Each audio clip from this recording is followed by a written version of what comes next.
नमस्कार, मी मोहित आणि तुमच्या सर्वांचं स्वागत आहे विदर्भ आय एस अकॅडमीच्या ऑनलाईन प्लॅटफॉर्मवर। मित्रांनो, या व्हिडिओमध्ये आपण ज्या महत्त्वाच्या योजना आहेत त्या डिस्कस करणार आहोत।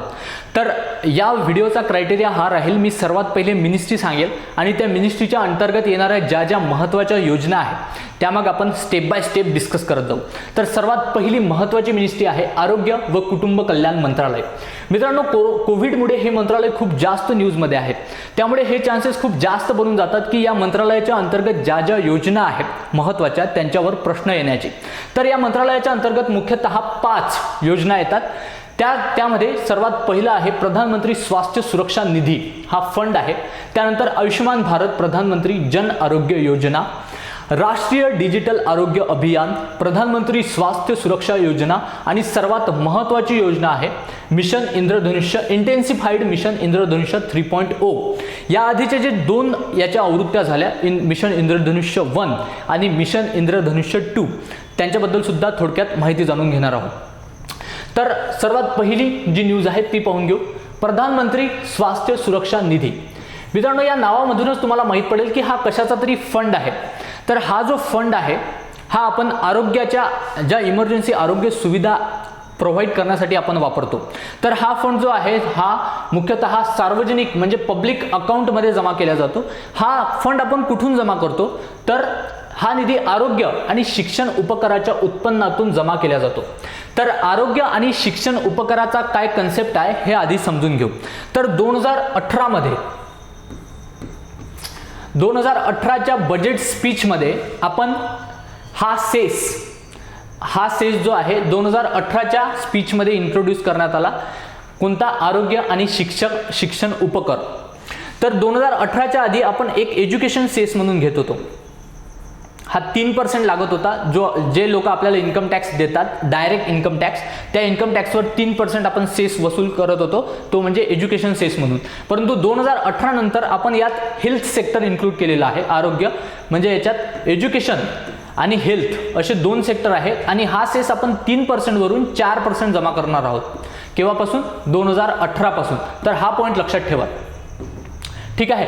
हा जो निधी आहे हा आपण कुठं वापरणार आहेत, तर आरोग्य मंत्रालयाच्या प्रमुख योजनांसाठी हा निधी वापरला जाईल। कोणकोणत्या प्रमुख योजना आहेत, तर आयुष्यमान भारत प्रधानमंत्री जन आरोग्य योजना, आयुष्यमान भारत आरोग्य आणि कल्याण केंद्रे, Ayushman Bharat health wellness centre HWC, राष्ट्रीय आरोग्य अभियान, प्रधानमंत्री स्वास्थ्य सुरक्षा योजना आणि आणीबाणी म्हणजेच इमर्जन्सी म्हणजे आपण म्हणू शकतो की एखाद्या जर क्रिटिकल कंडिशन निर्माण झाली असेल हेल्थकेअर सेक्टरबद्दल, फॉर एक्झाम्पल ऑक्सिजन सिलेंडरची जर कमतरता भासली असेल तर अशा सिच्युएशनमध्ये आपण हा निधी वापरून ती कमतरता पूर्ण करू शकतो, ठीक आहे। तर यानंतर इथे अजून एक महत्त्वाचा पॉईंट आहे मित्रांनो, PM केअर फंड। हा जो फंड आहे हा सुद्धा आपण आणीबाणी मध्येच जमा केला होता, आणीबाणी सारख्या सिच्युएशनमध्ये यूज करण्यासाठी। परंतु PM केअर फंड आणि या ज्या सगळ्या योजना आहे यामध्ये एक खूप मोठा डिफरन्स आहे, तर तो डिफरन्स जाणून घेणं महत्त्वाचं आहे। मित्रांनो, PM केअर फंड जो आहे तो नॉन गव्हर्नमेंटल फंड आहे, म्हणजे आपला जो 2005चा माहितीचा अधिकार आहे त्या माहितीच्या अधिकाराअंतर्गत आपण PM केअर फंड बद्दलची माहिती मिळू नाही शकत। म्हणजे तो फंड किती जमा झाला, तो सरकारने कुठे युटिलाइज केला, त्या फंड बद्दल सरकारचे काय प्लॅन्स आहेत हे आपल्याला माहिती मिळू नाही शकत। जरी त्या PM केअर फंड मध्ये जरी प्राईम मिनिस्टर नाव असलं स्टार्टिंगला तरी तो नॉन गव्हर्नमेंटल फंड आहे। त्याच्या व्यतिरिक्त त्या विरुद्ध ह्या ज्या योजना आहेत यांच्याबद्दल आपण प्रत्येक माहिती जी आहे या योजनांबद्दल ती माहितीच्या अधिकाराअंतर्गत मिळू शकतो। म्हणजे किती हा जो फंड आहे हा किती जमा झाला, त्याचबरोबर हा फंड कुठे कुठे युटिलाइज करण्यात आला, हा फंड जर भविष्यात युटिलाइज करायचा असेल, भविष्यात जर वापरायचा असेल तर याबद्दल सरकारचे काय प्लॅन्स आहेत हे संपूर्ण माहिती जी आहे हे आपण जाणून घेऊ शकतो माहितीच्या अधिकाराअंतर्गत। परंतु PM केअर फंड बद्दल असं काहीही होत नाही। त्यामुळे PM केअर फंडची जी राशी आहे, जी रोख रक्कम आहे ती कन्सॉलिडेटेड फंड ऑफ इंडिया या रकमेत सुद्धा जमा होत नाही, हा पॉईंट लक्षात ठेवा। त्यानंतरची महत्त्वाची योजना आहे आयुष्यमान भारत प्रधानमंत्री जन आरोग्य योजना। मित्रांनो, तुम्हाला माहित आहे कोविड काळात ज्या फ्री टेस्ट झाल्या कोरोनाच्या आणि ज्या ज्या पेशंटना फ्री ट्रीटमेंट देण्यात आल्या, ह्या ज्या फ्री टेस्ट आणि ह्या ज्या फ्री ट्रीटमेंट आहे या संपूर्ण या योजनेअंतर्गत कव्हर केल्या जातात. तर कोणती योजना आहे ती लक्षात ठेवा, आयुष्यमान भारत प्रधानमंत्री जन आरोग्य योजना. तर या योजनेअंतर्गत कोविड-19च्या संपूर्ण चाचण्या ज्या फ्रीमध्ये कंडक्ट केल्या होत्या सरकारने, त्या चाचण्या आणि उपचारांना अधिकृत करण्यात आलेले आहेत. त्याचबरोबर मित्रांनो, ही जी योजना आहे त्यामध्ये सेकंडरी ट्रीटमेंट आणि टर्शियरी ट्रीटमेंट कव्हर केल्या जाते आणि या ट्रीटमेंट कव्हर करण्यासाठी प्रति कुटुंब 5 लाख रुपये विम्याची रक्कम सुद्धा प्रोव्हाइड करण्यात येते.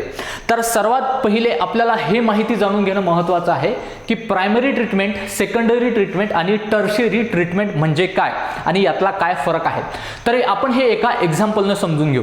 फॉर एक्झाम्पल, एखादा पेशंट असेल, तो डॉक्टरला जाऊन भेटला, डॉक्टरला त्याने स्वतःचे प्रॉब्लेम सांगितले, डॉक्टरने त्यांना गोळ्या लिहून दिल्या आणि त्या गोळ्या घेऊन तो बरा झाला.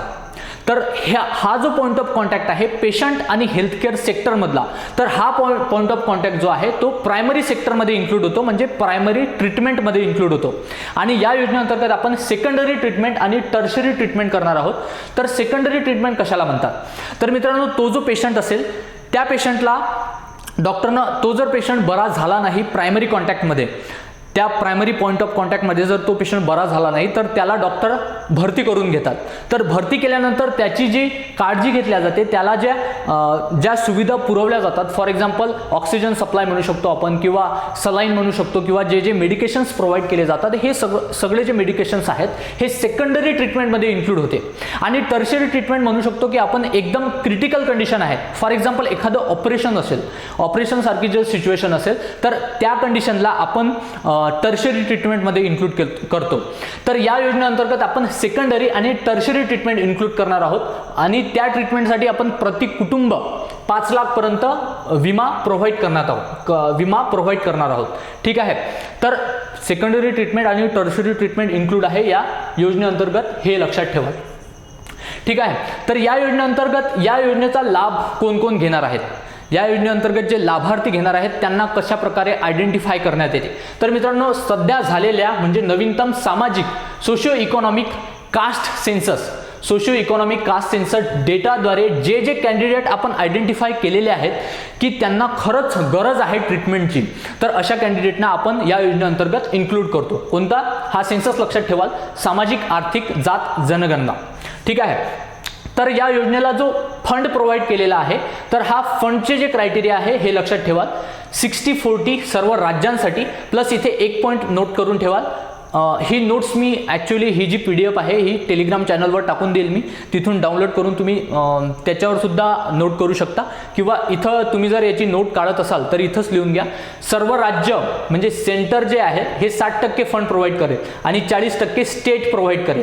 तर हा फंड जो आहे हा सर्व राज्य प्लस, इथं महत्त्वाचा पॉईंट आहे, प्लस असे केंद्रशासित प्रदेश ज्या केंद्रशासित प्रदेशांमध्ये विधिमंडळ आहेत, तर असे केंद्रशासित प्रदेश सुद्धा 60 आणि 40% फंडचा रेशो जो आहे तो प्रोव्हाइड करणार आहे. म्हणजे सेंटर 60% देईल आणि तो केंद्रशासित प्रदेश 40% फंड देईल. तर तुम्हाला कमेंट सेक्शनमध्ये सांगायचं आहे मित्रांनो, आपले जे केंद्रशासित प्रदेश आहेत तर त्यापैकी असे कोणते केंद्रशासित प्रदेश आहेत ज्यांची स्वतःची विधिमंडळ आहेत. ठीक आहे. त्यानंतर 90+10 म्हणजे 90% सेंटर डोनेट करेल आणि 10% स्टेट डोनेट करेल. तर हा जो क्रायटेरिया आहे हा आपली सर्व पूर्वोत्तर राज्य ज्यांना आपण 7 सिस्टर स्टेट म्हणतो, ही राज्य, त्याचबरोबर जम्मू आणि काश्मीर, हिमाचल आणि उत्तराखंड हे राज्य, अशा राज्यांना 90+10 हा क्रायटेरिया लागू होतो. त्याचबरोबर ज्या केंद्रशासित प्रदेशांमध्ये स्वतःचे विधिमंडळ नाहीत, विधिमंडळाशिवाय विधानसभेशिवाय जे केंद्रशासित प्रदेश आहेत अशा केंद्रशासित प्रदेशांना 100% जो फंड आहे तो सेंटर प्रोव्हाइड करते. तर हा क्रायटेरिया लक्षात ठेवा. त्याचबरोबर 5 लाख विम्याची मुदत आणि हे कशा प्रकारे आयडेंटिफाय करते हे लक्षात ठेवा. ठीक आहे. यानंतरची न्यूज आहे राष्ट्रीय डिजिटल आरोग्य अभियान. तर मित्रांनो, हे जे अभियान आहे या अभियानाअंतर्गत आपण एक ऑनलाईन पोर्टल लॉन्च केलेला आहे. तर त्या पोर्टलवर सध्या आपण 4 सेक्टर लॉन्च केलेले आहे. ते 4 सेक्टर कोणकोणते आहेत त्याची नावं लक्षात ठेवा. तर नॅशनल डिजिटल हेल्थ मिशन ही संपूर्ण डिजिटल आरोग्य परिसंस्था आहे, एक डिजिटल प्लॅटफॉर्म आहे आणि या प्लॅटफॉर्मवर आपण सध्या 4 सेक्टर इन्क्लूड केलेले आहेत. कोणकोणते? आरोग्य ID म्हणजे हेल्थ ID. या ID मध्ये प्रत्येक पेशंटची इन्फॉर्मेशन असते, म्हणजे त्याचे जन्मापासूनचे म्हणू शकतो आपण जे डिसीजेस आहेत, म्हणजे असा हा जे डिसीजेस त्याला होतात किंवा जे त्याला व्याधी आहेत त्या संपूर्ण त्याचा डाटा आपण इथं सेव्ह करू शकतो. ही अशा प्रकारे प्रत्येक व्यक्तीची आरोग्य ID राहील. त्याचबरोबर वैयक्तिक आरोग्य नोंदी हे दुसरं सेक्टर आहे, दुसरा पार्ट आहे जो या डिजिटल प्लॅटफॉर्मवर इन्क्लूड केला आहे. त्यानंतर डिजिट डॉक्टर तिसरा आणि आरोग्य सुविधा नोंदी हा चौथा. असे 4 प्रकारचे सेक्टर जे आहे हे आपण या प्लॅटफॉर्मवर सध्या इन्क्लूड केलेले आहेत. आणि आपण या प्लॅटफॉर्मची घोषणा केव्हा केली होती या योजनेची? तर 74व्या स्वातंत्र्य दिनी केली होती. त्याचबरोबर मित्रांनो, हे जे 4 सेक्टर आहेत याचबरोबर तुम्ही अजून हे सुद्धा लक्षात ठेवा, यानंतरचा जो टप्पा आहे त्या टप्प्यात आपण यात ई-फार्मसी आणि टेलिमेडिसिन हे 2 सेक्टर सुद्धा इन्क्लूड करणार आहोत. हे सेवा देखील समाविष्ट असतील. आणि हे जे प्लॅटफॉर्म आहे हे आपल्याला मोबाईलवर ॲपद्वारे किंवा वेबसाईट सुद्धा आपल्याला अवेलेबल असतील. यानंतरची न्यूज आहे प्रधानमंत्री स्वास्थ्य सुरक्षा योजना. मित्रांनो, ही योजना सर्वात महत्त्वाची आहे, कारण की ज्या महत्त्वाच्या स्वास्थ्य आपल्या हेल्थशी रिलेटेड ज्या योजना आहेत त्या जस्ट म्हणजे 2015 पासून त्याची सुरुवात झालेली आहे. परंतु ही अशी योजना आहे याची घोषणा जी आहे ती 2003 मध्ये करण्यात आली. त्यामुळे ही योजना लक्षात ठेवाल, सर्वात जुनी योजना आहे. हे तृतीय श्रेणी म्हणजे टर्शियरी ट्रीटमेंट कव्हर करते. टर्शियरी ट्रीटमेंटबद्दल तुम्हाला माहीत असेल 2003 हा कार्ड जो होता भारतातला हा एवढा डेव्हलप कार्ड नव्हता आपण म्हणू शकतो की. आणि यात आपण ज्या मागं समजून सांगितलेलं आहे मी तुम्हाला 3 प्रकारच्या ट्रीटमेंट, प्रायमरी, सेकंडरी, टर्शियरी. तर प्रायमरी आणि सेकंडरी ट्रीटमेंट तरी होत्या पुरेशा प्रमाणात, परंतु टर्शियरी ट्रीटमेंटचा जर विचार केला तर त्या पुरेशा प्रमाणात नव्हत्या भारतात उपलब्ध. त्या फक्त सिलेक्टेड काही हॉस्पिटल्समध्येच आपल्याला दिसत होत्या. तर अशा ज्या ट्रीटमेंट आहेत त्या ट्रीटमेंटची संख्या वाढवण्यासाठी, उपलब्धता वाढवण्यासाठी आणि त्याचबरोबर वैद्यकीय शिक्षण म्हणजे जे मेडिकल गव्हर्नमेंटल मेडिकल कॉलेज आहेत त्यांचं स्टँडर्ड, त्यांचं अपग्रेडेशन करण्यासाठी सुद्धा या योजनेची घोषणा करण्यात आली. तर मित्रांनो, या योजनेअंतर्गत मान्यताप्राप्त संस्था किती आहेत? तर आतापर्यंत टोटल 20 नवीन प्रादेशिक all India institute of medical science म्हणजे एम्स इन्स्टिट्यूटची आपण हे तयार केलेले आहेत या योजनेअंतर्गत. आणि त्याचबरोबर या योजनेचे महत्त्वाचे 2 घटक आहेत ज्या घटकांवर ही योजना स्वतःचं केंद्र म्हणजे आपण म्हणू शकतो की सेंटर ऑफ क्रक्स जो आहे योजनेचा ते हे 2 घटक आहेत. पहिलं म्हणजे एम्स सारख्या संस्थांची स्थापना करणे आणि दुसरं म्हणजे विविध राज्यांतील शासकीय गव्हर्नमेंट मेडिकल कॉलेज जे आहेत त्यांचं अपग्रेडेशन करणे, जेणेकरून आपण तिथे सुद्धा प्रायमरी, सेकंडरी प्लस टर्शियरी ज्या सुविधा आहेत त्या फ्लुएंटली कंडक्ट करू शकलो पाहिजे. आणि याचा जो फंड जो आहे तो केंद्र आणि राज्याने वाटून घेतलेला फंड आहे.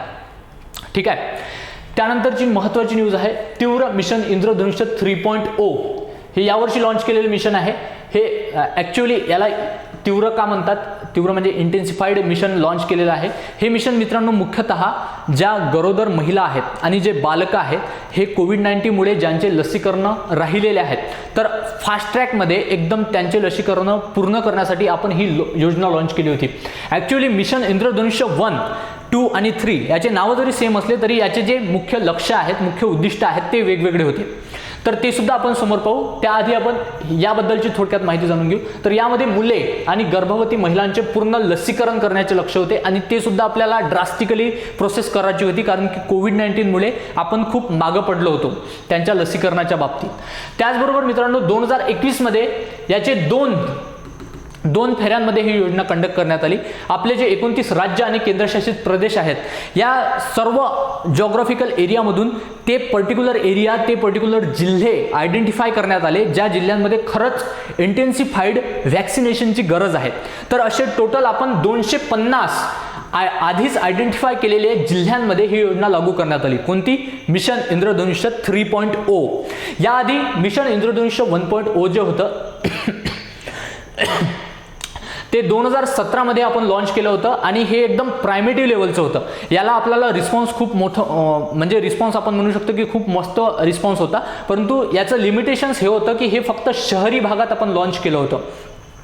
त्यानंतर मिशन इंद्रधनुष्य 2.0 जे आहे हे आपण या वर्षात लॉन्च केलं 2019-2020 मध्ये.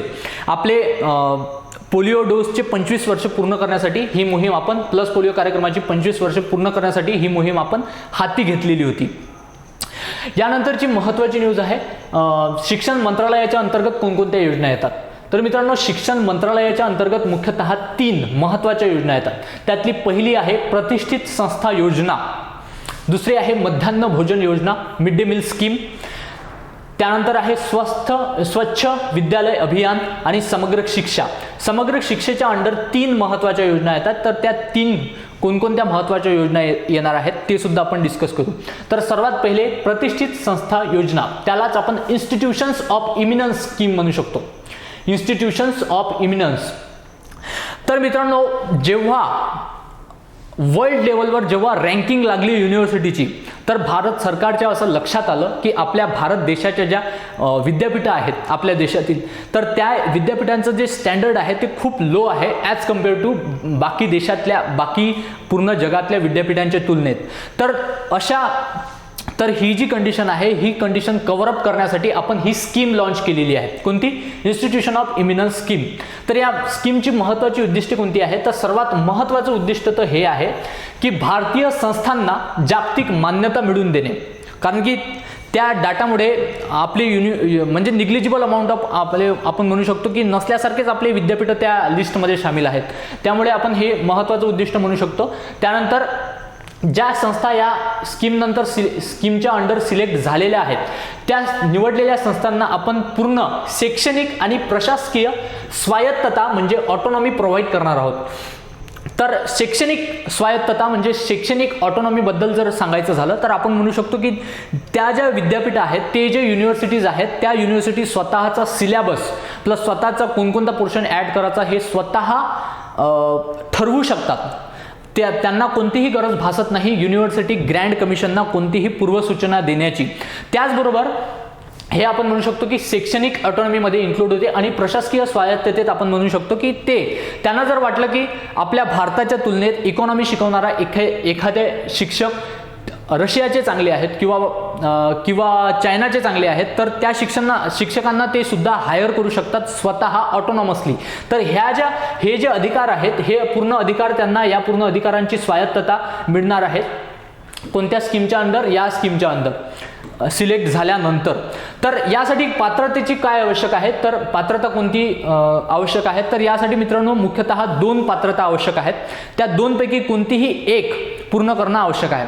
तर सध्या जगातील क्रमवारीत अव्वल 500 जे जगातील युनिव्हर्सिटीची जी लिस्ट लागली आहे रँकिंगनुसार, तर हे जी पहिली जे 500 युनिव्हर्सिटी आहे, पहिल्या ज्या 500 युनिव्हर्सिटी आहे, या 500 युनिव्हर्सिटीमध्ये या युनिव्हर्सिटीचं नाव पाहिजे अशी युनिव्हर्सिटी कॅपेबल आहे या स्कीममध्ये स्वतःला इन्क्लूड करण्यासाठी. किंवा लक्षात ठेवा, म्हणजे ऑरमध्ये आहे, या 2 पैकी कोणती एक आपल्याला फुलफिल करावी लागेल. किंवा नॅशनल इन्स्टिट्यूशनल रँकिंग फ्रेमवर्क. हे फ्रेमवर्क जे आहे मित्रांनो, हे आपली मिनिस्ट्री ऑफ एज्युकेशन रिलीज करते भारताची. तर या फ्रेमवर्कमध्ये जर तुमचं विद्यापीठ टॉप 50 मध्ये स्थान मिळवलं असेल आणि ते उच्च शिक्षण संस्था असेल तर ते सुद्धा पात्र आहे. तर मित्रांनो, विद्यापीठ अनुदान आयोगाला म्हणजे युनिव्हर्सिटी ग्रँड कमिशन UGC, विद्यापीठ अनुदान आयोगाला अहवाल न देता अधिक स्वायत्तता म्हणजे अधिकच ऑटोनॉमी ते घेऊ शकतात, जी मी तुम्हाला इथे सांगितलेली आहे, शैक्षणिक आणि प्रशासकीय स्वायत्तता. त्याचबरोबर हे आपल्या युनिव्हर्सिटी परदेशी विद्यार्थ्यांना प्रवेश देऊ शकतात. त्याचबरोबर जे अब्रॉड टीचर्स आहेत त्यांना सुद्धा इन्व्हाइट करू शकतात शिकवण्यासाठी. ठीक आहे मित्रांनो, या संस्थेत, या योजनेअंतर्गत सध्या मानव संसाधन विकास मंत्रालयाद्वारा आपले 5 विद्यापीठ जे आहेत ते सामील करण्यात आलेले आहेत. तर ते कोणकोणते आहेत ते लक्षात ठेवा. पहिलं आहे IIT मद्रास, दुसरं आहे IIT खरगपूर, दिल्ली विद्यापीठ, बनारस हिंदू विद्यापीठ आणि हैदराबाद विद्यापीठ.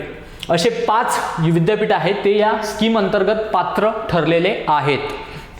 यानंतरची न्यूज आहे मध्यान्ह भोजन योजना म्हणजे मिड डे मील स्कीम. तर मध्यान्ह भोजन योजना ही केंद्र प्रायोजित योजना आहे जी 2005 मध्ये पूर्ण ऑल ओव्हर इंडिया लॉन्च करण्यात आली. तर सेंट्रली स्पॉन्सर्ड स्कीम आहे मित्रांनो. ही योजना केंद्र पुरस्कृत असून राज्यात महिला व बाल विकास विभागामार्फत राबवली जाते. तर ही जी योजना आहे ती पूर्ण देशावर, पूर्ण कंट्री लेवलवर 2005 मध्ये इंट्रोड्यूस करण्यात आली. ॲक्च्युअली याचं जे फ्रेमवर्क होतं ते आपल्या महाराष्ट्रात 1995 मध्ये इंट्रोड्यूस करण्यात आलं. म्हणजे एकदम इम्प्लिमेंट झाली नाही ती सुविधा म्हणू शकतो आपण. आणि त्यानंतर 2008 मध्ये आपल्या महाराष्ट्राच्या प्रत्येक जिल्ह्यात ही योजना लागू करण्यात आली. त्यामुळे तुम्ही महाराष्ट्राच्या दृष्टिकोनातून हे 2 साल लक्षात ठेवा. 1995 मध्ये महाराष्ट्रात इंट्रोड्यूस करण्यात आली आणि 2008 मध्ये पूर्ण जिल्ह्यांना महाराष्ट्रामध्ये लागू करण्यात आली आणि नॅशनल लेवलवर 2005 हे साल लक्षात ठेवा. तर मित्रांनो, यामध्ये तांदूळ, गहू, डाळी इत्यादी जे धान्य आहे ते केंद्र सरकार राज्यांना विनामूल्य देते. यात राज्याचा कोणताही सहभाग नाही. पूर्ण जे धान्य आहे ते विनामूल्य प्रोव्हाइड केले जाते सेंटरकडून. त्याचबरोबर राज्य पातळीवर अन्न शिजवणाऱ्यांना मानधन म्हणून राज्याकडून 25, हा आकडा लक्षात ठेवा, राज्याकडून 25% तर केंद्राकडून 75% मानधन दिले जाते. याआधी आपण जेव्हाही सेंटर म्हणजे ज्या सेंटर स्पॉन्सर्ड स्कीम असतात त्यामध्ये 60-40, 90-10 अशा प्रकारचे रेशो असतात, ज्यामध्ये तशा प्रकारच्या रेशोनुसार स्टेट आणि सेंटर फंड प्रोव्हाइड करते. परंतु या योजनेत हे जे आकडे आहेत ते 75:25 आहे. म्हणजे 75% सेंटर प्रोव्हाइड करते फंड आणि 25% स्टेट प्रोव्हाइड करते. आणि हा कोणता फंड आहे? शिजवणाऱ्यांना मानधन जो देण्यात येते पूर्ण आपल्या राज्यात, त्यांचं मानधन हे या रेशोनुसार होते आणि जो धान्य आहे ते सेंटरकडून विनामूल्य येते. त्याचबरोबर मित्रांनो, ही जगातील सर्वात मोठी शालेय भोजन कार्यक्रम आहे. ऑब्व्हियसली भारत एवढा मोठा डायव्हर्स कंट्री म्हटल्यानंतर ही सर्व जगातली, पूर्ण जगातली एक मोठी शालेय भोजन कार्यक्रम असू शकतो म्हणजे आहेच. हे मित्रांनो, इयत्ता 1ली ते 8वी मध्ये शिकणाऱ्या 6 ते 14 वयोगटांच्या मुलांना प्रोव्हाइड केल्या जाते. ठीक आहे. इथे तुम्ही खूप सुंदर अशी चित्र पाहू शकता मिड डे मील स्कीमची. हे वेगवेगळ्या राज्यातली आहे आणि इथे तुम्ही किती मोठ्या प्रमाणात आपण mid day meal scheme introduce करत आहोत, इम्प्लिमेंट करत आहोत हे आपल्याला दिसून येते. त्यानंतरची न्यूज आहे स्वच्छ विद्यालय अभियान. हे अभियान लॉन्च करण्यात आलं होतं 2014 मध्ये. या अभियानाचं उद्दिष्ट होतं मित्रांनो, सर्व शाळांमध्ये मुला-मुलींसाठी स्वतंत्र स्वच्छतागृहे असली पाहिजे आणि त्यांना नसेल तर ते प्रोव्हाइड करणे हे मुख्य उद्दिष्ट होतं. कारण की आपला जो अधिकार आहे, शिक्षणाचा हक्क, कायद्याच्या आदेशाची पूर्तता करणे हे या मागचा मुख्य उद्दिष्ट होतं. कारण की जेव्हा आपल्या बेसिक नेसेसिटीज आहेत, ज्या बेसिक गरजा आहेत त्या जर फुलफिल होत नसतील तर आपण शाळेत जाण्याचा जो आपला रेशो आहे तो खूप कमी आपल्याला दिसून येतो. तर तो जर रेशो वाढवायचा असेल तर या स्वच्छतागृहासारख्या ज्या बेसिक सुविधा आहेत त्या प्रोव्हाइड करणं गरजेचं आहे. त्यामुळे आपल्याला त्यासाठी स्पेशल अभियान लॉन्च करावं लागलं 2014 मध्ये. तर या अभियानाचे मुख्य उद्दिष्ट जाणून घेऊ मित्रांनो. ॲक्च्युअली हे जे अभियान आहे, या अभियानात हेच महत्त्वाचं आहे की कोणतं स्वच्छतागृहे, म्हणजे हा जो कोणता पॉईंट असा आहे की जो इंट्रोड्यूस करण्यात आला तर स्वच्छतागृहे मुला-मुलींसाठी सेपरेट. परंतु ही बाब का न्यूजमध्ये होती ते जाणून घेणं महत्त्वाचं आहे. कारण की सरकार जेव्हा गव्हर्नमेंटनी स्वतःचा रिपोर्ट दिला त्या रिपोर्टमध्ये सांगण्यात आलं होतं की शाळांमध्ये 1.4 लाख शौचालये बांधलेली आहेत असा दावा करण्यात आला होता सरकारकडून. परंतु ॲक्च्युअली कॅग म्हणजे कंट्रोलर अँड ऑडिटर जनरल यांनी जे सर्वेक्षण केलं, स्वतःचं जे इन्फेक्शन केलं स्वतः तिथे जाऊन, तर त्यांच्या असं लक्षात आलं की जवळपास 40% अस्तित्वात नसलेले आहेत. म्हणजे 40% अस्तित्वातच नाही आणि काही अंशतः बांधलेले किंवा न वापरलेले आढळले स्वच्छतागृह. त्याचबरोबर 70% पेक्षा जास्त शौचालयांमध्ये वाहत्या पाण्याची सुविधा नव्हती. 70% पेक्षा जास्त आणि 75% लोकांची स्वच्छता राखली जात नव्हती. म्हणजे जे स्वच्छतागृह होते तिथे त्यातले 75% स्वच्छतागृह असे होते जिथे स्वच्छता राखली जात नव्हती. म्हणजे तिथे मेंटेनन्ससाठी कोणी माणूस वगैरे नव्हता. तर असे त्यांच्या डाट्यात आढळून आलं. त्याचबरोबर 27% शाळांमध्ये मुला-मुलींसाठी स्वतंत्र स्वच्छतागृह उपलब्ध करून देण्याचे उद्दिष्ट पूर्ण झाले नाही. 27% हे सुद्धा कॅगने आपल्या रिपोर्टमध्ये म्हटलं आहे. 27% शाळांमध्ये शौचालय बांधण्याचे उद्दिष्ट पूर्ण झालेले नाही, हे आपल्या कॅगने आपल्या रिपोर्टमध्ये सांगितलेलं आहे. त्यामुळे ही योजना लक्षात ठेवा. त्यानंतर समग्र शिक्षा. तर मित्रांनो, ही खूप महत्त्वाची स्कीम आहे.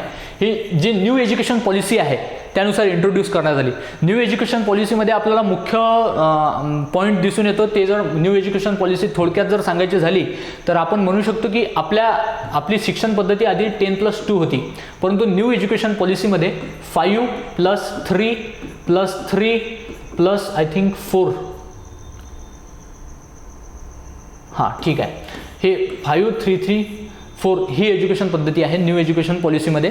तर ही जी समग्र शिक्षा ही जी योजना आहे, या योजनेअंतर्गत सामान्य शिक्षणासह जे आपलं जनरल एज्युकेशन असतं त्याच्यासोबत एक नवीन विषय, व्होकेशनल विषय इंट्रोड्यूस करण्यात आला होता इयत्ता 9वी ते 12वी या 4 वर्षांच्या स्टुडंटसाठी. म्हणजे हे जे चार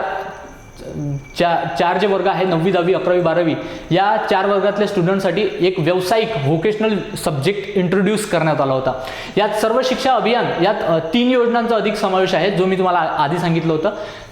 पहिली योजना आहे सर्व शिक्षा अभियान, दुसरी आहे राष्ट्रीय माध्यमिक शिक्षा अभियान आणि शिक्षण म्हणजे टीचर्स एज्युकेशन, या 3 योजनांचा समग्र शिक्षा यामध्ये इन्क्लूड आहेत. तर हे दोन्ही पॉईंट जे आहेत ते लक्षात ठेवाल. कोणते? Vocational education, vocational subject plus ह्या 3 योजना. याचं निधीचं जे हे आहे कॅटेगरायझेशन ते सुद्धा सेम आहे जे बाकीच्या योजनांप्रमाणे आहे. 90-10 हिमालयन राज्यांसाठी आणि सर्व आपल्या 7 सिस्टर, 60-40 60-40 सर्व राज्य आणि केंद्रशासित प्रदेशांसाठी जिथे विधिमंडळं उपलब्ध आहेत, आणि 100% जिथे विधिमंडळं असे केंद्रशासित प्रदेश ज्या केंद्रशासित प्रदेशांमध्ये विधिमंडळं उपलब्ध नाही आहेत. ठीक आहे. यानंतरची महत्त्वाचं मंत्रालय आहे महिला आणि बाल विकास मंत्रालय. या मंत्रालयाच्या अंतर्गत 3 महत्त्वाच्या योजना येतात. सर्वात पहिली आहे प्रधानमंत्री मातृवंदना योजना, पोषण अभियान आणि बेटी बचाओ बेटी पढाओ योजना. ठीक आहे. तर प्रधानमंत्री मातृवंदना योजना, तर मित्रांनो हे एक मातृत्व लाभ कार्यक्रम आहे जो 1 जानेवारी 2017 मध्ये देशातील सर्व जिल्ह्यांमध्ये लागू केला जात होता. तर इथं एक एक्सेप्शनल पॉईंट आहे जो तुम्हाला लक्षात ठेवायचा आहे.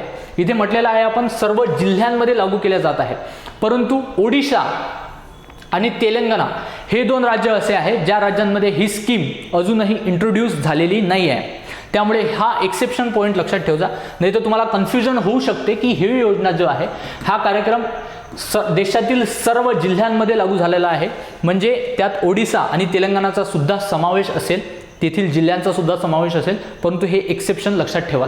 त्यानंतर ही एक डायरेक्ट बेनिफिट ट्रान्सफर स्कीम आहे, म्हणजे ज्या गर्भवती महिला आहेत त्यांच्या थेट बँक खात्यामध्ये रक्कम जमा करण्यात येते.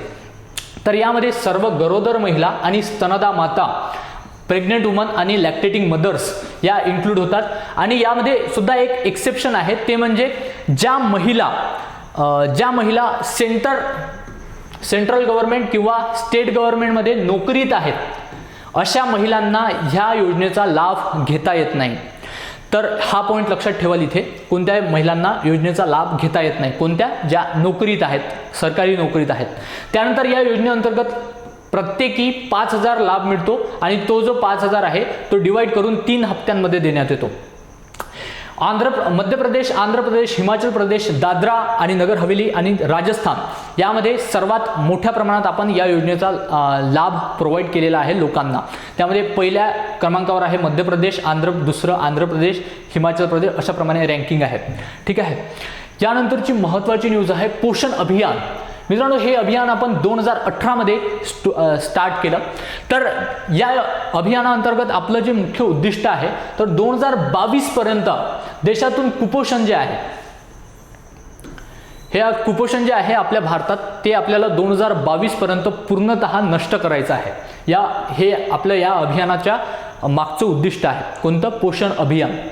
तर या उपक्रमात स्टंटिंग म्हणजे आपण म्हणू शकतो की खुंटलेली ग्रोथ, म्हणजे त्याच्या एजनुसार जो रेशो असतो एजचा आणि हाईटचा, तर तो रेशो ॲबनॉर्मल असणे, म्हणजे हाईट कमी असणे, एज जास्त असणे, तर हा जो रेशो आहे याला आपण स्टंटिंग असं म्हणतो. हे कुपोषण आणि कमी वजन, जन्माचे वजन, म्हणजे जन्माच्या वेळेस आपलं जे नॉर्मल वेट असते त्याच्यापेक्षा कमी वेट जर असलं तर अशा प्रकारे आपण हे जे चान्सेस आहे आपण 2% कमी करण्याचा प्रयत्न करणार आहे. आणि अशक्तपणा जो आहे तो म्हणजे माल न्यूट्रिशन आपण ज्याला म्हणतो तो 3% कमी करण्याचा प्रयत्न करणार आहे.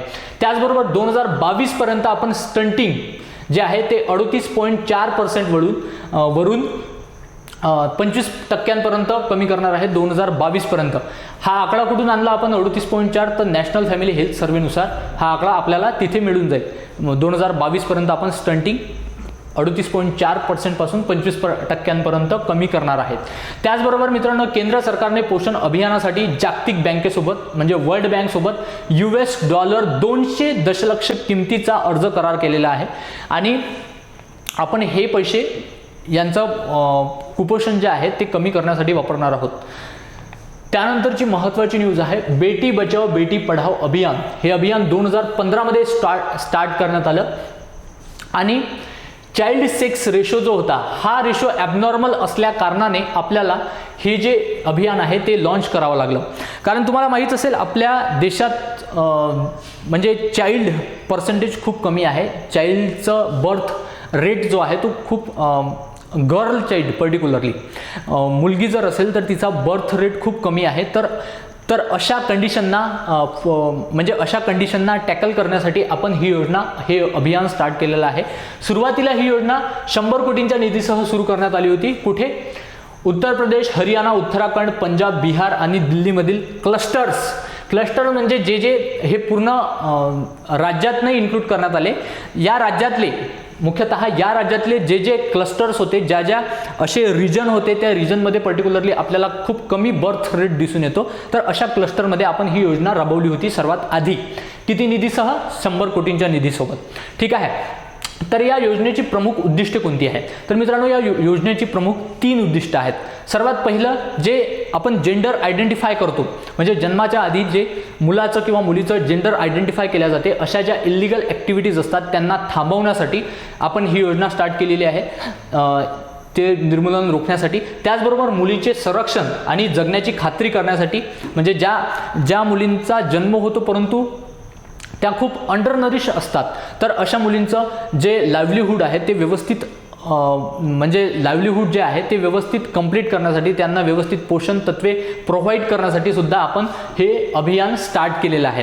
त्याचबरोबर मुलींचे शिक्षण आणि त्यांचा प्रत्येक सेक्टरमध्ये सहभाग सुनिश्चित करणे हे सुद्धा या योजनेमागचं उद्दिष्ट आहे. असे 3 महत्त्वाची उद्दिष्ट आहेत. त्यानंतरची न्यूज आहे मित्रांनो, अर्थ मंत्रालयाच्या अंतर्गत कोणकोणत्या योजना आहेत? तर अर्थ मंत्रालयाच्या अंतर्गत मिनिस्ट्री ऑफ फायनान्सच्या अंतर्गत मुख्यतः आपण म्हणू शकतो की 5 महत्त्वाच्या योजना येतात आणि या 5ही योजना खूप महत्त्वाच्या आहेत. त्यातली पहिली योजना आहे प्रधानमंत्री जनधन योजना. तर प्रधानमंत्री जनधन योजना जी आहे या योजनेअंतर्गत आपण 15 दशलक्ष बँक खाती उघडण्यात आलेली आहे. तर इतक्या मोठ्या प्रमाणात खाती उघडल्यामुळे आपल्याला गिनीज बुक ऑफ वर्ल्ड रेकॉर्डने या कामगिरीची दखल घेतलेली आहे. ही न्यूज लक्षात ठेवा. अशी कोणती योजना आहे ज्या योजनेची गिनीज बुक ऑफ वर्ल्ड रेकॉर्डने दखल घेतलेली आहे? तर ती योजना आहे प्रधानमंत्री जन धन योजना. कारण या योजनेअंतर्गत आपण 15 दशलक्ष बँक खाती उघडलेली आहेत. मागील सरकारी ज्या योजना होत्या, फॉर एक्झाम्पल स्वाभिमान ही जी योजना होती, या योजनेअंतर्गत सुद्धा मित्रांनो आपण जे रूरल एरिया आहेत, जे बॅकवर्ड एरिया आहेत, तिथे आपण बँकिंग सेक्टर पोहोचण्याचा प्रयत्न करणार होतो. म्हणजे जे तळागाळातील लोक आहेत त्यांची सुद्धा बँकमध्ये अकाउंट तयार करणे हा यामागचा उद्देश होता. परंतु तो अपयशी झाल्यामुळे सुद्धा आपण ही योजना लॉन्च केली आहे. हे लक्षात ठेवा. कोणती योजना अपयशी झाल्यामुळे? स्वाभिमान. त्यानंतर या योजनेचे ठळक वैशिष्ट्ये कोणकोणती आहेत? तर देशभरातील सर्व कुटुंबे ही योजना कव्हर करते, ग्रामीण मधली असो की शहरी मधली असो. ठीक आहे, या योजनेअंतर्गत समाविष्ट होतात. त्याचबरोबर 15 कोटी गरिबांसाठी बँक खाती उघडली जाणार आहेत आणि सर्व बँक खात्यांमध्ये 5,000 रुपयांची ओव्हरड्राफ्ट सुविधा म्हणजे पैसे नसतानाही तुम्ही 5,000 बँकेमधून विड्रॉल करू शकता. तर अशी सुविधा देण्यात येणार आहे. त्याचबरोबर मित्रांनो, ही जी योजना आहे या योजनेअंतर्गत रुपे डेबिट कार्ड जारी करण्यात येणार आहे आणि डेबिट कार्ड जारी करण्यात आल्यानंतर, डेबिट कार्ड प्रोव्हाइड केल्यानंतर त्याचसोबतच तुम्हाला 2 लाख रुपयांचा वैयक्तिक अपघात विमा संरक्षण सुद्धा प्रोव्हाइड करते या योजनेअंतर्गत. कोणती? प्रधानमंत्री जन धन योजना. ठीक आहे. प्रधानमंत्री जनधन योजना खात्यांमध्ये कोणतीही किमान शिल्लक राखण्याची आवश्यकता नाही. म्हणजे 0 बॅलन्स अकाउंट आपण ठेवू शकतो, तरीही ही म्हणजे आपलं अकाउंट हे जे आहे हे बंद पडणार नाही, त्यात बॅलन्स नसलं तरीही. त्यानंतरची महत्त्वाची न्यूज आहे प्रधानमंत्री मुद्रा योजना. ही 2015 मध्ये लॉन्च करण्यात आली होती. मायक्रो फायनान्स ही योजना जी मुख्यतः ही जी योजना आहे मित्रांनो, मायक्रो फायनान्स इन्स्टिट्यूट्स, बिगर बँकिंग वित्तीय संस्था, कंपन्या, नॉन बँकिंग फायनान्शियल कंपनीज, लघु वित्त बँका, व्यावसायिक बँका, सहकारी बँका इत्यादींना ह्या ज्या संस्था आहेत, यांना ज्या पात्र संस्था आहेत त्यांना कमी व्याजदरात कर्ज उपलब्ध करून देणे हा या योजनेमागचं मुख्य उद्दिष्ट आहे.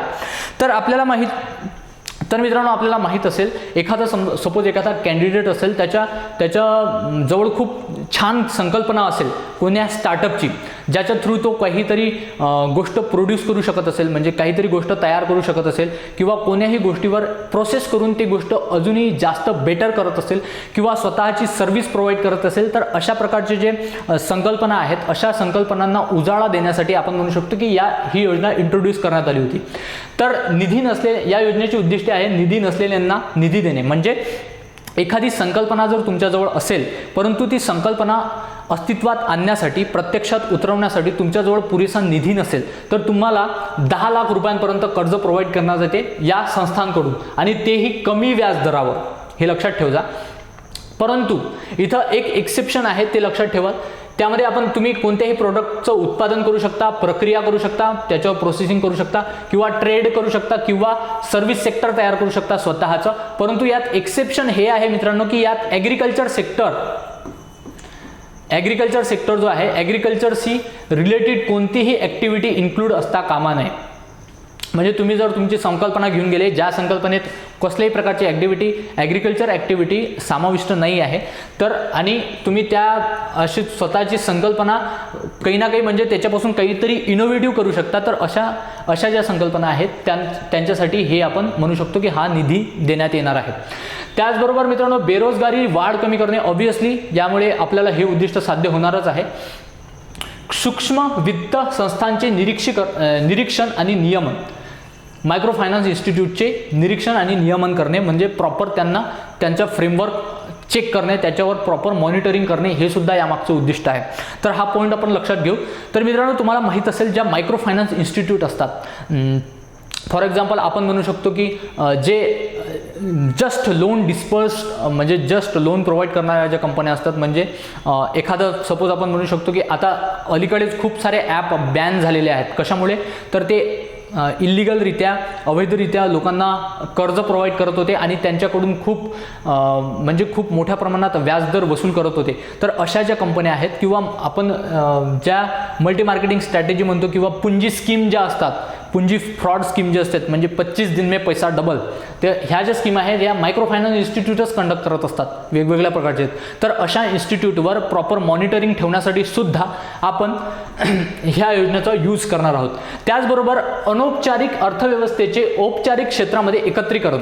तर मित्रांनो, जे अनऑर्गनाइज सेक्टर आहेत, त्या सेक्टरमध्ये जर अनऑर्गनाइज सेक्टर आपल्या देशात जवळपास जेवढेही सेक्टर कार्यरत आहेत, त्यातले आपण म्हणू शकतो की 96 ते 97% सेक्टर जे आहेत ते सर्व अनऑर्गनाइज सेक्टर आहेत, आणि फक्त थोडे सेक्टर ऑर्गनाइज आहेत. तर जे अनऑर्गनाइज सेक्टर आहेत त्यांना ऑर्गनाइज सेक्टर बनवण्यासाठी, त्यांचं स्टँडर्ड वाढवण्यासाठी सुद्धा आपण या योजनेचा वापर करू शकतो. या योजनेअंतर्गत ते साध्य करू शकतो. ठीक आहे. यानंतर प्रधानमंत्री जीवन ज्योती विमा योजना, ही योजना आपण 2015 मध्ये लॉन्च केली होती. ह्या योजनेअंतर्गत मित्रांनो, समाजातील गरीब आणि कमी उत्पन्न असलेल्या वर्गाला जीवन संरक्षण एक विमा प्रदान करणे हे मुख्य उद्दिष्ट आहे. ही योजना 2 लाखांची, म्हणजे मॅक्सिमम तुम्हाला 2 लाखांपर्यंत कव्हरअप देऊ शकते, आणि खात्रीशीर रक्कम आहे. हे 2 लाखापर्यंत जी रक्कम दिल्या जाते, मॅक्सिमम या विम्याअंतर्गतचे कव्हरअप आहे ते 2 लाखापर्यंत आहे.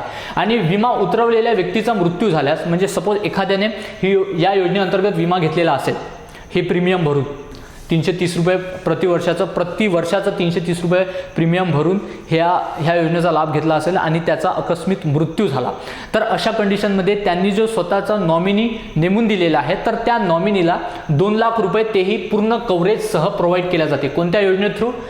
प्रधानमंत्री जीवन ज्योती विमा योजना. ठीक आहे, 2015 मध्ये लॉन्च झाली होती, हे लक्षात ठेवा. त्यानंतरची न्यूज आहे प्रधानमंत्री सुरक्षा विमा योजना. आता हे जीवन ज्योती विमा योजना आणि सुरक्षा विमा योजना हे आपल्याला कुठं ना कुठं समान वाटू शकतात, कारण की याच्यात जे कव्हरअप जे आहे ते दोन्ही योजनेत सेमच आहे. म्हणजे इकडे सुद्धा 2 लाख आहे आणि इकडे सुद्धा 2 लाखच आहे. परंतु यात 2 कंडिशन दिलेल्या आहेत 2 लाख कव्हरअप घेण्यासाठी. एक तर अपघाती मृत्यू किंवा पूर्ण अपंगत्व जर असेल तर तुम्हाला 2 लाख कव्हरअप 2 लाख मिळतात. आणि त्यानंतर अंशतः अपंगत्वासाठी तुम्हाला 1 लाख संरक्षण जोखीम म्हणून दिल्या जाते रक्कम. त्यामुळे ही जी योजना आहे ही त्याच्यापेक्षा जास्त पॉप्युलर झाली. कोणती? प्रधानमंत्री सुरक्षा विमा योजना.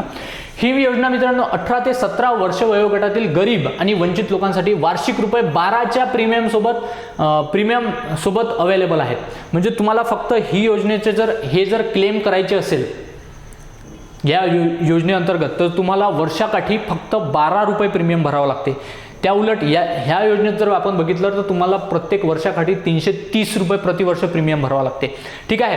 तर विमा उतरवलेल्या व्यक्तीचा मृत्यू झाला त्याच्या जो नॉमिनी आहे त्याला ₹2 लाख कव्हरेज प्रोव्हाइड केल्या जाते या योजनेअंतर्गत. आणि या योजनेअंतर्गत सुद्धा हे जे कंडिशन आहे त्या कंडिशन लक्षात ठेवा.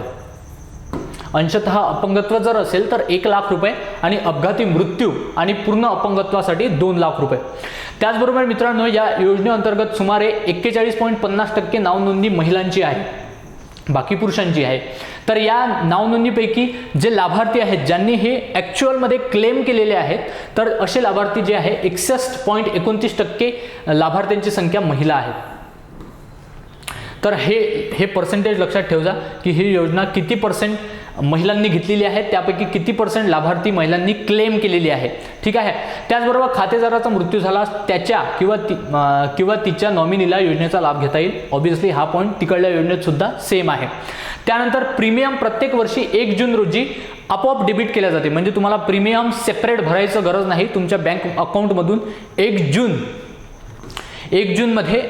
जूनला कटून जाईल किंवा त्याच्या 1 हप्ता आधी आपोआप प्रीमियम कटून जाईल. आणि प्रीमियम किती आहे? फक्त ₹12 आहे. हे लक्षात ठेवा प्रधानमंत्री सुरक्षा विमा योजनेचं. ठीक आहे. यानंतर महत्त्वाची योजना आहे अटल पेन्शन योजना. या योजनेलाच आधी स्वावलंबन योजना सुद्धा म्हटल्या जात होतं, परंतु सध्या या योजनेला अटल पेन्शन योजना म्हटल्या जाते.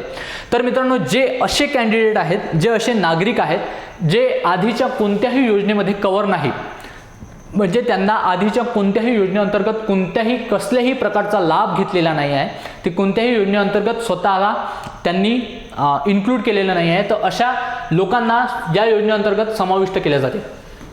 असंघटित कामगारांना समाविष्ट केले जाते आणि त्यांना पेन्शन प्रोव्हाइड केले जाते. ही योजना ग्राहकांना 1000 ते 5000 दरम्यानचा निश्चित पेन्शन प्रदान करते पर मंथली. हे पेमेंट कसं आहे? मंथली आहे. हे मंथली पेमेंट प्रोव्हाइड केल्या जाते 1000 ते 5000. ते डिपेंड राहील तुमच्या प्रीमियमवर. तुम्ही जर सपोज आपण म्हणू शकतो की 40 वर्षाच्या जवळपास जर प्रीमियम भरण्यास सुरुवात केली तर तुम्हाला जास्त प्रीमियम भरावं लागेल ॲज कम्पेअर टू 18 वर्षावर जर सुरुवात केली तर ते डिपेंड राहील प्रीमियम किती राहील याचं तुम्ही कोण्या एजमध्ये ही योजना स्टार्ट करत आहात. ठीक आहे. तर हा पॉईंट लक्षात ठेवाल. वयोगट कोणकोणते इन्क्लूड आहेत? 18 ते 40 वर्ष. त्यानंतर अर्जदाराच्या मृत्यूनंतर पत्नी पेन्शनद्वारे प्रदान केलेले समान फायदे मिळवण्यास पात्र आहेत. हा पॉईंट लक्षात ठेवाल. या योजनेअंतर्गत मित्रांनो सपोज ज्यांनी पेन्शनसाठी अप्लाय केलं आहे त्यांचा जर अकस्मित मृत्यू झाला तर त्यांचं पेन्शन बंद होत नाही, तर ते त्यांचे जे नॉमिनी आहेत त्यांना प्रोव्हाइड केलं जातं. ते पती असू शकतात किंवा पत्नी असू शकतात. त्या दोघांपैकी कोणालाही त्या पेन्शनचा फायदा घेता येतो. त्याचबरोबर मित्रांनो 2020 मध्ये या योजनेअंतर्गत जवळपास 70 लाख सदस्यांची नावनोंदणी झाली होती. किती? 70 लाख 2020 मध्ये. आता तर अजून जास्त वाढली आहे, परंतु तो डाटा आता जो करंट जो डाटा आहे तो सध्या अवेलेबल नाही आहे. त्यामुळे हाच डाटा लक्षात ठेवा. 2020 मध्ये 70 लाख लोकांनी स्वतःला इन्क्लूड केलेला आहे. तर मित्रांनो ठीक आहे. या व्हिडिओमध्ये आपण ज्या महत्त्वाच्या योजना आहेत त्या डिस्कस करण्याचा प्रयत्न केला. बाकीच्या ज्या राहिलेल्या योजना असेल त्यासुद्धा आपण एखाद्या नेक्स्ट व्हिडिओमध्ये कव्हरअप करण्याचा प्रयत्न करू. या व्हिडिओबद्दल तुमचे काही सजेशन्स असतील तर कृपया ते कमेंट सेक्शनमध्ये सांगा. बाकी भेटूया नेक्स्ट व्हिडिओमध्ये पुढच्या टॉपिकसोबत. जय हिंद.